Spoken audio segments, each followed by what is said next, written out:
Hey guys, welcome back to an interesting video on Wild Rift. So today we're back with a Senna supplementary guide, and today we're going to be taking a look at carry Senna. Now, carry Senna has been rising in popularity recently, and if you take a look at the top players, you'll see actually the top player and the third highest player are actually now going for carry builds, and in fact even the second player is going for some sort of carry build variation. Now, personally, I still think the best way to play Senna is building her tank or like supportive because let's face the facts, right? Carry Senna is great, but you're playing the support role. You're not the ADC, right? So you really need someone who can support your team.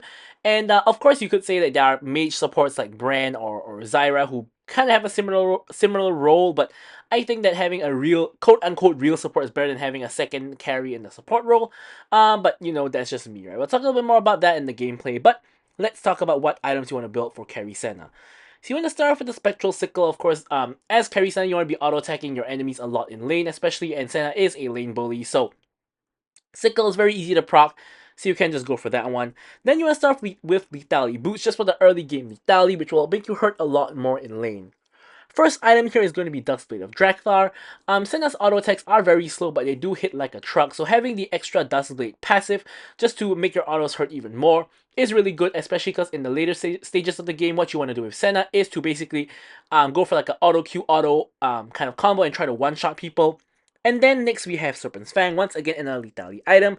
Now this is pretty much a staple in Senna's build, simply due to the fact that shielding is so common in the meta nowadays, especially with the Enchanter meta. A lot of shielding champions, you have the Luxas, the Seraphines, Lulus, Yumis, a lot of shielding in the game, so you definitely want to go for Serpent's Fang. And you want to go next for Magnetic Blaster. So once again, back to the concept of the auto Q auto, like with the auto long range auto of Magnetic Blaster combined with the Dust Blade, combined with all of your damage, obviously you are gonna be able to get off that long range auto and get off a lot of damage onto someone easily. And lastly, you want to go for more reminder just for armor pen and grievous wounds, but mainly it's because if you need to, you can build the grievous wounds, the Executioner's Calling early just to help your team, of course, to cut healing on the enemy team as a support. You also have other options that you can go for that are more carry oriented, like Age of Night with the Spell Shield, like Maw, which gives you a lot of AD but also magic resist, or even something like Runan's Hurricane to attack multiple people at the same time. And Black Cleaver also kind of works very well, both for damage and tankiness as well. So for the runes, you want to go for Fleet Footwork, which is going to give you healing and movement speed as well as restoring your health and mana. Just a very all-round great rune. Now, the reason why other runes are not as good is because you don't proc them very quickly, right? So runes like Conqueror or Lethal Temple will never work because Senna doesn't stack these runes very well, right? And even something like Press the Attack, right? You can auto-Q auto to stack it, but that's basically your main combo already gone, right? And your subsequent auto attacks will do more damage to the enemies because of Press the Attack, but really the most useful one here is just Fleet Footwork. So the best minor tree to go for is going to be Domination with Shield Bash here. Of course, when you heal or shield, you're going to do more damage afterwards, which Senna does very, very easily with her Q as well as her ulti. And then you will go for Empowered Attack because basically it's the best damage option here. And the best option here is Zombie Ward because Zombie Ward gives you the most AD for destroying wards. However, in solo queue, sometimes it's better to just go for eyeball collection because sometimes your teammates are gonna fight against you to last hit wards, and you're not gonna be able to proc the zombie wards very well. And then you have, of course, bone plating just for the extra tankiness. And then for the spells, of course, you go for flash to get a heal. Of course, as a support, heal is very important. But with all that said, now let's move on to talking about the gameplay. Okay, so let's take a look at the gameplay itself. So first things first, I want to kind of make this a little bit clear, which is that at some point in the game, not at the very beginning, but at some point in the middle of the game, we do end up having an AFK on the enemy team. So that kind of skews the game a little, of course not a little bit, but a lot in our favor. But I still felt that this was a game that kind of could showcase how carry Senna is good, right? So in this case, you can see that we are playing with a Jinx, and we're against a Silver Seraphine, right? So this is not really the greatest game for carry Senna. I would say that the kind of game you want to play carry Senna on is you want to have a solid frontline tank, right? So in this case, we do have Poppy, so that condition is kind of met. But I would say that it's the best game to play carry Senna is those kind of games where you have like 2 to 3 huge front lines, and like as a result you're lacking in damage, right? So ideally it's like you have like, let's say a Mundo in the jungle, let's say, and then you have like a Garen in the top lane, something like that, and then you have like a mage, and then you can have like double ADC, right? So you have a really good front line for the two ADCs and the mage, right? But in this case, we have like one solid front line. We're still gonna try anyway, but I think that one of the reasons why in this game you can see that carry Senna is actually pretty decent is because my Jinx is kind of questionable, to say the least, right? She's not really the best player, and she kind of doesn't really do so well, right? So in that case, we're kind of lacking in AD, right? Of course, Lux is solid AP carry. Poppy is just a really nice tank who actually does a really decent amount of damage as well. And then you have Lee Sin, right? But Lee Sin doesn't really have DPS, right? Like Lee Sin bursts someone down, and then he's not gonna do very much else, right? So he's not gonna be very helpful. So that's where the secondary carry comes in, of the Senna, playing carry style, building lethality. That's where that kind of comes in. And this game kind of shows how that's good, right? So far, we already had a pretty action-packed early game. We've been able to chunk down the enemies quite low. Jarvan has ganked us for the second time now here. Sivir walked up at 1 HP, had to flash away to escape with her life.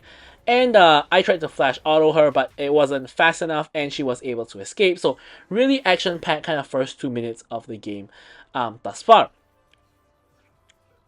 And yeah, so of course, one of the problems with this team comp is Jarvan is OP against us, right? Like, we have Lux, Jinx, and Senna, all of which have no dashes at all. So the moment Jarvan ults one of us, if we have no flash, we're stuck in there. We're not going anywhere. Jarvan comes in for the third gank, and I'm trying to escape there. He ults me, and I heal. He tanks tower. I'm trying my best to survive, but unfortunately, the wall lasts long enough for Sivir to be able to finish me off with her boomerang. Now here, I think Jinx could have killed the Sivir if she simply swapped to minigun and spam auto attack her instead of using the rockets to attack and missing her W. So I think that was honestly really poorly played by Jinx, right? Like, if all you had to do was auto attack in minigun and you get a kill, right? But instead you auto attack in rockets and then you miss your W, and that's just not good. Right, so as I said, the Jinx not really the best player, and it was kind of at this point that I kind of realized that, this Jinx doesn't seem very, very good, right? So I can't really rely on her, so I can, of course, rely on myself. Of course, one of the things about playing tank or carry Senna is that you're very flexible in game. And what I mean by that is, whether you play tank or carry, you can always start with Spectral Sickle. You can take the same rune setup, because even when I play tank Senna, I like to go personally for Fleet Footwork instead of going for Glacial Augment. I know Glacial Augment is really popular on tank Senna, but I personally like to go Fleet Footwork, whatever it is. I think Fleet Footwork is an amazing rune for Senna. And then, of course, even when you build tank, going for the domination tree for the damage is also completely fine, right? So the thing about Senna is that, going for the same kind of loadout in terms of runes and spells, and even the initial support item, you can kind of decide on the fly whether you want to go for tank or carry Senna. So of course, initially I wanted to go for the tank Senna, but upon seeing my Jinx, I kind of had no faith in Jinx anymore, and I decided to instead go for carry Senna instead of tank Senna. And here Jinx is even going for an early Executioner's Calling, but there isn't really that much healing on the enemy team, right? Sivir has no healing, not no healing. She does have a Vamp Scepter and a Gluttonous Grease, but you don't build Executioner's Calling to counter Bloodthirster in the early game. You build it to counter hardcore healing champions like Soraka or Yumi, which there are none of here. And Seraphine is more of a shielding champion than a healing champion. So I think the early Executioner's Calling is quite questionable, and also it kind of wastes gold.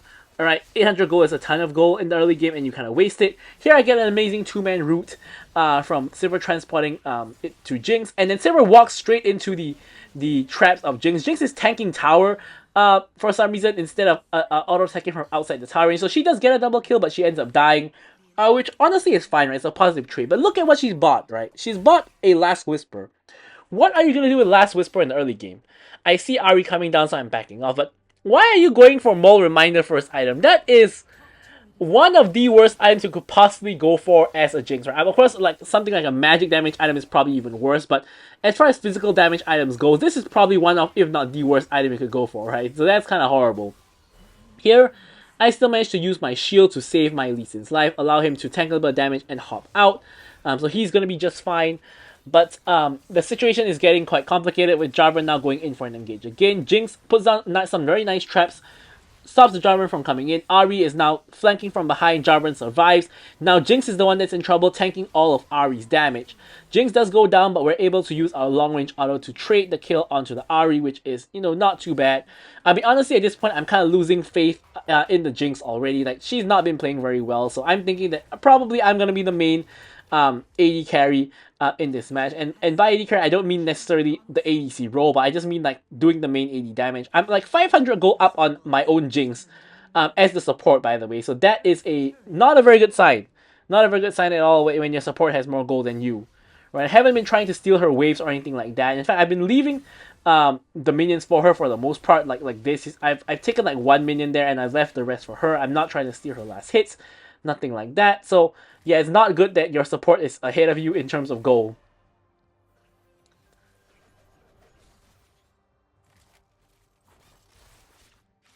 So here, not too much is happening. The kind of one of the pros or cons of Senna, depending on how you want to see it, is that you have to always be near a wave and near someone. So unlike like roaming supports like Alistar, Leona, Nautilus, etc., who can roam between lanes and not really be punished for it. In fact, you're normally rewarded for it when they surprise someone and go for a gank.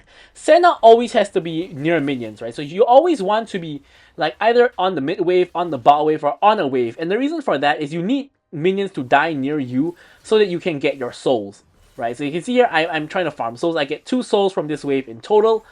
So you always want to be near minions to get souls, right? So this basically means your position is always really known to the enemy team because they can always see you near their wave, because obviously when you're near the wave to get your souls, you're going to be on vision because the minions will spot you. So that's kind of one of the cons of Senna, right? That you can't really roam as freely as other supports, because if you do, you're punished with worse scaling because you don't get your souls from the minions, and that is the main way Senna is balanced. So you really want those souls, right? So here, Jarvan's coming in for a gank. I managed to get the root onto Sivir to prevent Sivir from following up. Now here, I very stupidly stand right next to the Jinx. So Jarvan gets a very, very high value ulti by ulting both of us instead of just one of us. Now I know Jarvan is still chasing me, so I try to root him, but it doesn't actually quite work. He tries to do the flag and drag. I'm just going to stop right there instead of walking to the flag where he can easily knock me up, and I'm actually able to outplay him on the tower and kill him. Now Lee Sin is now in here to kind of help out. Now I honestly was just trying to get an assist for that, but I didn't get an assist because I couldn't heal the Lee Sin or shield him or whatever, so I couldn't get an assist. But overall, still very well played. In the end, it's a 1-for-2 trade with only Jinx dying and us killing the rest of them. So Jinx now has her Mole Reminder completed, which I guess is going to be good in the very long run, but for now, it's not a very good item whatsoever. So right now, Lee Sin is kind of getting caught out again by Jarvan as he's on the invade. Ahri is now coming over. I'm going to help him get out here. I'm going to give him the heal, but he's not going to survive. Jarvan now very, very low, but unfortunately, I can finish the Jarvan off. However, look at this damage on the Ahri. But Ahri's chasing me. I'm killing her. Ahri eventually does die, but unfortunately, with the Sivir there, I cannot really escape. Now, I'm not sure if ulting there was a bad idea, because if I ulted there, I would get the shield and do damage to Sivir as well, but I don't think I could have killed her. Maybe I should just ran and kept on running, because Sivir, she has very short range and she may not have been able to dive me under the tower or run me down. Or even if she did, maybe she would have died to the tower. So maybe I made a mistake there by stopping to ult. Probably should have just straight up just ran for the hills and tried to get out there with my life instead of trying to ult and trying to turn the play. So I do think I misplayed that one just a little bit.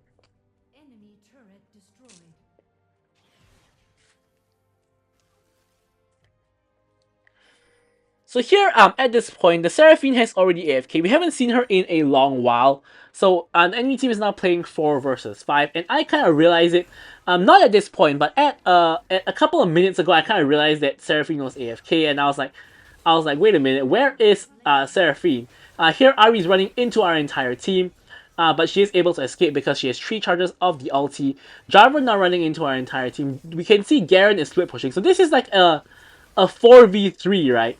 But somehow we're losing the 4v3. I ult across everybody and I try to save them, but it's not really happening. I end up dying myself. Poppy is not in a 1v3. Like from a 4v3 is now a 1v3. And Poppy is obviously not winning 1v3. So she is now running for the hills as well. And the enemy team is winning 4v3. So, and overall they're winning 4v5, right? I mean, they're winning 3v4, and overall they're winning 4v5, which is kind of horrendous for us, as you might expect. So, so yeah.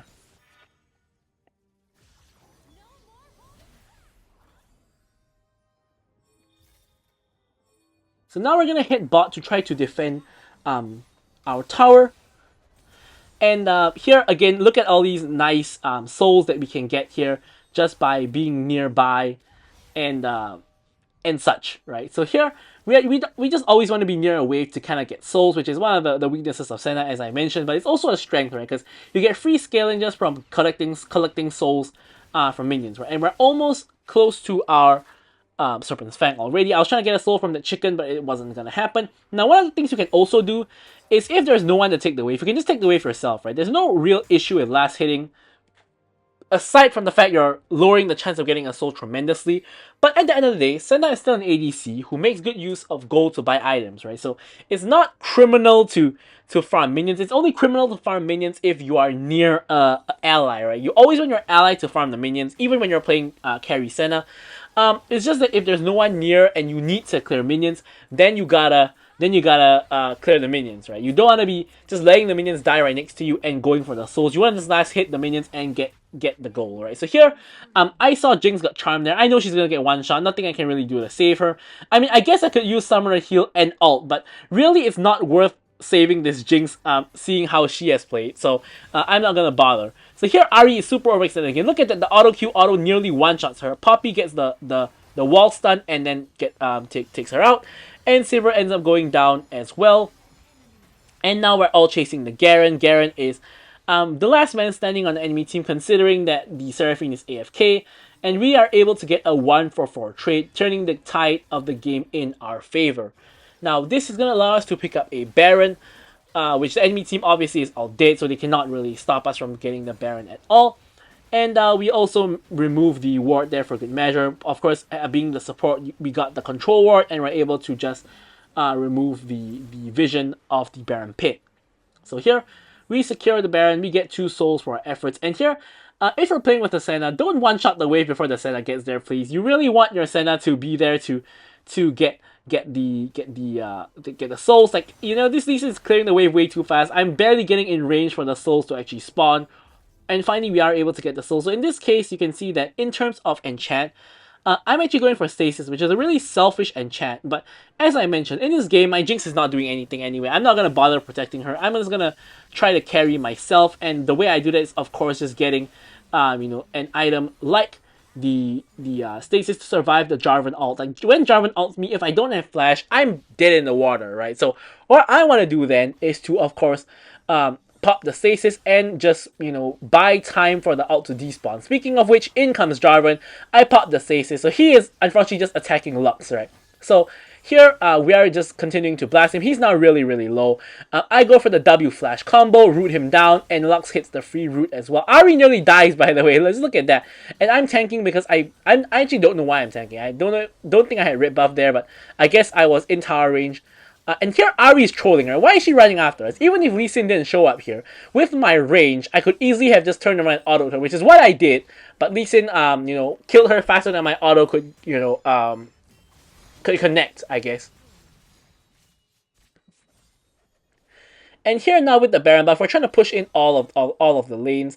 Poppy's pushing in the bottom lane. Me and Lux are doing so in top, and Jinx is now running down the mid lane. So we're trying to get a couple inhibs here if we can. Here, I'm making sure not to hit the cannons because I want the souls from the cannons. So here Lux is backing, which is not that good, right? So here, unfortunately, because of that, I end up in a 1v1 against the Jarvan. I don't have flash, I don't have stasis, and I am getting run down by the Jarvan. There's nothing too much I can do there. So the mistake I made was overextending to push.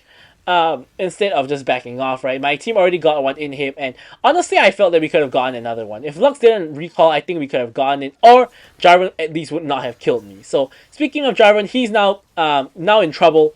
Barely manages to escape. Lee Sin does get the dragon, denying the enemy team's soul. But you can see my team is now all dying, and only Lux is left up. And now Lux is trying her best. Ari goes in with the charm. Lux pops the barrier and survives. And unfortunately, she does die to Jarvan, but Jarvan dies to the tower eventually. So everybody other than Sivir is dead. Sivir is now on a split push journey, getting an objective bounty. They're going for a second bounty on the inhibitor tower. Thankfully, I'm now up, and I'm coming to stop her. So she has to kind of run away. She pops the ulti to run, flashes away in fear, and is able to get out scot-free. Now I have to commend the enemy team that despite the fact they're playing 4v5, they are putting up a fight. Like, this is not an easy game for us. Like, a lot of 4v5s are just like stomps and you just roll over the enemy team. But the enemy team is making up for the lack of a Senna by playing very, very well. And they've won 2 team fights like with only the 4 of them without the Senna, right? Because Senna has not been in the game ever since like minute 5 or minute 6. So they've been playing 4v5 for the last 10 minutes. And they have been actually doing a really good job. I mean, don't get me wrong, they're still losing, as in we're still in a better position than them. But considering that they have a numbers disadvantage permanently, I actually think that they're doing a really good job, of playing the game. So here the next Baron is up, and obviously this is going to be the next objective everybody wants to fight for. We actually have the inhibitor opposite of Baron, so the enemy team is going to have a hard time contesting this Baron, because you can look at the super minion waves slow pushing. Here Jarvan is getting caught out. That's of course the jungle. He is able to somehow escape over the wall. Now Sivir is getting run down by Poppy, and Jarvan once again is in a little bit of trouble. But you can see a slow push forming on the bot lane here. So if the enemy team doesn't do anything about it, they're gonna find a like triple or quadruple stack wave in their base, and they're gonna have a hard time clearing it even with Sivir. So this should most likely be a free Baron for our team, right? So Garen, super tanky. We're 4v1ing the Garen. He's not dying. Jarvan now coming in. I'm gonna ult across everybody, getting damage onto 2 and shielding, I think, 3. Lux gets the ulti, one-shots Garen and Jarvan with that, and now only Sivir is left alive. Now I'm thinking this is probably a game-ending opportunity. Like, there's only a Sivir up and available, and look, we have a huge wave in bot as well as mid, but we're gonna go for the safe play of going for Elder, right? Because Sivir is now gonna be stuck inside of her base, clearing the minions, right? There's no way she can come out to do anything, right? So we're gonna take advantage of this, and we're gonna go straight for Elder with Garen as well as Jarvan. Dead for another 20 seconds. It's gonna be a free Elder, and Baron might be contested, but we'll have Baron. We'll have Elder to do the Baron, so this should be fine. Here, we get Elder buff on everybody. We're now just gonna run over to the Baron. Should be able to secure Baron and then end the game. It's pretty textbook, macro maneuvers for the late game. So Lee Sin already starting out the Baron. I'm putting on the control ward just to ensure that there's no enemy vision in the pit. Jarvan has no idea the health of the Baron, and now I'm also walking up just to check that Jarvan is not here. He isn't, and now it's a very simple case of just running down a lane, and that's about it, right? So here, we can't really get the top in hit because the minion wave is kind of stuck at the middle of the lane, so we're not going to be able to do that. Instead, probably the best way forward is just to run down mid. I was just testing how much damage I do to the tower there without the minions. Not very much. And yeah, so we're just going to run down mid, and not a lot of enemy team can do here. Like, Sivir just gets one shot. It's not even close. Ari, I don't think you want to be there. Ari takes a ton of damage. I'm trying to snipe her out. Lee Sin just gets the kill on her, and we just end the game. So I'm going to leave you guys with the stats as usual. Thank you guys so much for watching the video, and goodbye.